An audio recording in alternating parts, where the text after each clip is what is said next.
ગુજરાતમાં યુદ્ધની અસર જોઈએ એવી ઝાઝી નથી પડી. બધી જ વસ્તુઓનો સ્ટોક પૂરતા પ્રમાણમાં છે. સરકાર એવું કહી રહી છે.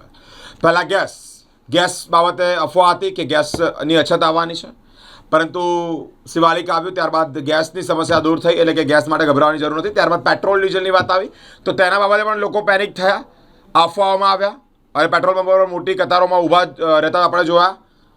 હવે ખાદ્ય તેલમાં વપરાતા તેલ માટે અફવા ફેલાઈ રહી છે કે હવે તેલ ખૂટશે, જેને લઈને લોકો સ્ટોક એટલે કે ભેગું કરી રહ્યા છે. તેલના ડબ્બા ભેગા કરતા લોકો જોવા મળ્યા છે. વડોદરા શહેરના હાથીખાના વિસ્તારમાં આવેલું જે આ માર્કેટ છે, ત્યાં ખાદ્ય તેલના જે ડબ્બા છે તે લેવા માટે મોટી સંખ્યામાં લોકો ઉમટ્યા છે, એટલે કે ઘસારો જોવા મળી રહ્યો છે. ગેસ બાદ ઈંધણ એટલે કે પેટ્રોલ અને ડીઝલ, અને ત્યારબાદ હવે ખાદ્ય તેલ. તેના માટે જ્યારે લોકોને ડર હોય ત્યારે મોટી સંખ્યામાં લોકો ખાદ્ય તેલનો જથ્થો એકત્રિત કરવા માટે હાથીખાના સ્થિત આવેલા માર્કેટમાં ખરીદવા, અને ત્યાં તેઓનો જમાવડો જોવા મળી રહ્યો છે. એટલે અત્યારે એકચ્યુઅલી એવું નથી, ખાદ્ય તેલ માટે પતી ગયું છે એટલા માટે લેવા આવ્યો છું. આ બધા આ તો બધી અફવાત છે, કંઈ બધું કહે છે કે વધવાનું છે, કશું વધવાનું છે નહીં, લાગતું નહીં મને. આ તો હવે પતી ગયું છે એટલે મેં કીધું કે લઈ લઈએ એમ. લોકોએ ચિંતન કરવાની કોઈ જરૂર નથી. કશું કોઈ ચિંતા, કોઈ જાતની અસર પડે નહીં. બધું માલ મળ્યા કરે છે. કોઈ ભાવમાં એવા વધારે નથી થયા. 10-20 રૂપિયાનું ફ્લક્ચ્યુએશન બજારના હિસાબે રહ્યા કરે. બીજો કોઈ ખાસ એવી વધઘટ છે નહીં ને માલ ઇઝીલી મળી રહે છે. હર પબ્લિકને મળે છે, પણ પબ્લિકને થોડું પેનિકમાં આવી ગયું એટલે એકને બદલે કોઈ 5 કિલો લેતો મને ડબો લેવા મળે. એટલે કોઈને બી ધીરજ નથી પબ્લિકને. નહીં મળે એ હિસાબે લોકો એકદમ નીકળી પડે છે ને કે એટલું બધું એવી નથી કે પણ રોજ રૂટીન ગ્રાહકી હોય છે એ પ્રમાણે છે, પણ 10-15% થોડો વધારો થઈ ગયો.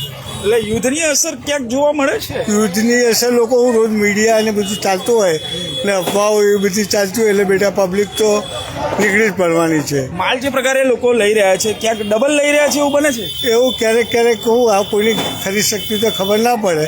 આપણે પૂછીએ કે ભાઈ 10 ડબ્બા કેમ લઉં, તક મેરેજ માટે લઈ જાઉં, એટલે અમારેથી પૂછાય બી નહીં. પણ લોકો નોર્મલી લેવા કરે છે, જેને જરૂર થાય એ મુજબ જ ખરીદી કરે. માલ મળી રહેશે. માલ તો ક્યારેય અટકવાનો નથી. બજારમાં અવેલેબિલિટી માલની રહ્યા જ કરવાની છે. યુદ્ધ બી હવે તો સંકેત એવા મળી રહ્યા છે, કદાચ ઓછું થઈ જાય ને અમે આપણે યુદ્ધના હિસાબે તો અહીંયા કોઈ તકલીફ પડી જ નથી. બધો માલ ઇઝીલી આવે છે. એરપોર્ટ પર માલ આવવા મળે છે, બધા આવે છે. થોડા વહેલા મોડા થયા કરે, બસ. ચિંતા છે? કોઈ ચિંતા નથી. શું લોકોને અપીલ કરશો? બસ શાંતિ જાળો, બસ વસ્તુ અવેલેબલ છે બધું. ચિંતા તો બધાને જ હોય ને ભાઈ, એકને થોડી હોય. બરાબર છે, ચિંતા તો બધાને જ હોય. પણ મળી રહેશે, અવેલેબલ તો છે જ. અવેલેબલ છે, મળશે. ભાવનો ઠેકાણો નહીં હોય ને. એટલે ભાવના લીધે ટેન્શન છે. ભાવના લીધે બી તો હોય જ ને. પેટ્રોલ નહીં, ડીઝલ નહીં, ગેસ નહીં, તો શું કરવાનું આ?